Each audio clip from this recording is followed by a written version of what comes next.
Hi friends, welcome to Sunitha kitchen. ఈరోజు మన ఛానల్లో స్ట్రీట్ స్టైల్లో ఉల్లి బజ్జీలను ఇంట్లోనే ఎలా ఈజీగా తయారు చేసుకోవాలనేది చూసేద్దాము. వీటిని ఇడ్లీ పిండితో తయారు చేస్తారండి. చాలా చాలా టేస్టీగా ఉంటాయి. పైనుంచి లోపల వరకు కూడా క్రంచీగా తినే కొద్దీ తినాలనిపిస్తుంది. పిల్లల దగ్గర నుండి పెద్దల వరకు అందరూ ఎంజాయ్ చేస్తూ తింటారు. అంత బాగుంటాయండి.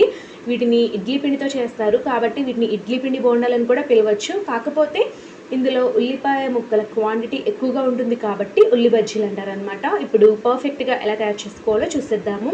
ముందుగా ఒక మిక్సింగ్ బౌల్ తీసుకొని అందులోకి ఒక పెద్ద కప్పు నిండుగా ఇడ్లీ పిండి తీసుకుంటున్నాను.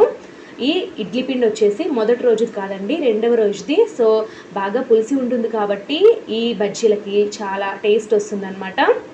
ఇందులోకి ఒక 3 టేబుల్ స్పూన్ల దాకా మైదా యాడ్ చేస్తున్నాను. మైదా బదులుగా మీరు గోధుమ పిండి అయినా వాడుకోవచ్చు. అలాగే 1/2 టీ స్పూన్ దాకా జీలకర్ర వేయాలి. ఇప్పుడైతే సన్నగా తరిగి పెట్టుకున్నటువంటి అల్లం ముక్కలు కొద్దిగా, అలాగే పచ్చిమిర్చి తరుగు, కరివేపాకు, కొత్తిమీర తరుగు వేయాలి. ఇప్పుడు మెయిన్ ఇంగ్రీడియంట్ వచ్చేసి ఉల్లిపాయ ముక్కలండి. ఎక్కువగా వేసుకోవాలన్నమాట.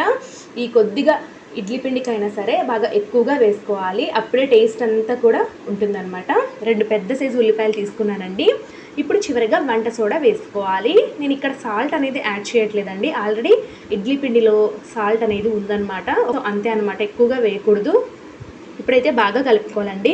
మనకి కన్సిస్టెన్సీ అనేది మరీ జారుడుగా ఉండకూడదు, అలాగే మరీ దగ్గరగా అంటే గట్టిగా కూడా ఉండకూడదు. ఇక్కడ వీడియో క్లిప్లో చూపిన విధంగా సెమీ థిక్గా ఉంటే సరిపోతుంది. ఈ విధంగా కలుపుకోండి. చివరగా మనకి బజ్జీలన్నీ కూడా ఒకే సైజులో ఈవెన్గా రావాలంటే మాత్రం ఇలాగా ఈ మిక్సింగ్ బౌల్కి ఒక ఎడ్జ్కి ఇలా తీయాలన్నమాట. నేను చూపించిన విధంగా ఇలా తీసారంటే అన్నీ కూడా ఒకే సైజులో ఈవెన్గా వస్తాయి. ఈ పిండిని కలిపే ముందుగానే డీప్ ఫ్రైకి సరిపడా ఆయిల్ని ఒక కడాయిలో వేసి వేడి చేశానండి. ఆయిల్ బాగా వేడిగా ఉన్నప్పుడు ఫ్లేమ్ని మీడియంలో పెట్టుకొని ఇలాగా చిన్న సైజు బోండాల్లా లేదా బజ్జీల్లా వేసేసుకోండి. వీటిని వేసిన వెంటనే కదపకూడదండి, ఒకదానికొకటి అతుక్కుపోయినట్లుగా అవుతాయి. 1-2 నిమిషాలు వెయిట్ చేసిన తర్వాత ఇలా ఒక ఫోర్క్తో కానీ స్ట్రైనర్తో కానీ కలపాలి. అప్పుడు విడివిడిగా అయిపోయి చక్కగా వేగుతాయి. వీటిని మనం మీడియం ఫ్లేమ్లోనే గోల్డెన్ కలర్ వచ్చేంత వరకు వేయించుకున్నారంటే చాలా చాలా క్రంచీగా వస్తాయన్నమాట. ఎంతో బాగుంటాయండి. బొరుగుగా లోపల వరకు కూడా చక్కగా వేగుతాయి. హై ఫ్లేమ్లో మాత్రం వేయించకండి పూర్తిగా. ఇలాగా మంచి కలర్ రాగానే పక్కకు తీసేసుకోవాలి. క్రంచీగా ఆ సౌండ్ అనేది వినిపిస్తుంది. మంచి సువాసన వస్తూ ఉంటాయండి ఈ ఉల్లి బజ్జీలు.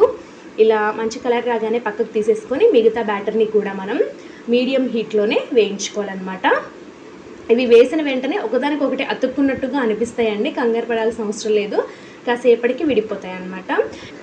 సో మనకి ఇక్కడ స్ట్రీట్ స్టైల్లో ఉల్లి బజ్జీలు లేదా ఇడ్లీ పిండి బోండాలు రెడీ అయిపోయాయి. చాలా చాలా బాగుంటాయి. మీకు చూస్తేనే తెలిసిపోతుంది. ఆయిల్ అనేది అస్సలు పీల్చవండి. చాలా టేస్టీగా ఉంటాయి. పైనుంచి లోపల వరకు కూడా బొరుగుగా తినే కొద్దీ తినాలనిపిస్తుంది. ఈ ఇడ్లీ పిండి బోండాలని పిల్లల దగ్గర నుండి పెద్దల వరకు అందరూ చాలా ఇష్టంగా తింటారు. ఇందులో ఉల్లిపాయ ముక్కల క్వాంటిటీ ఎక్కువ వేయడం వల్ల చాలా చాలా బాగుంటాయి అన్నమాట.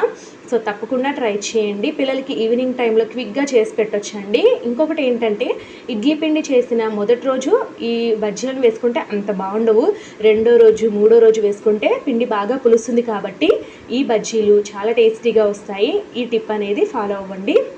ఈ వీడియో కనుక మీకు నచ్చినట్లయితే ఇలాంటి మరెన్నో సింపుల్ అండ్ టేస్టీ రెసిపీస్ కోసం నా ఛానల్ని తప్పకుండా సబ్స్క్రైబ్ చేయండి. అలాగే ఈ వీడియోని మీ ఫ్రెండ్స్ అండ్ రిలేటివ్స్కి ఫార్వర్డ్ చేయండి. Thank you for watching.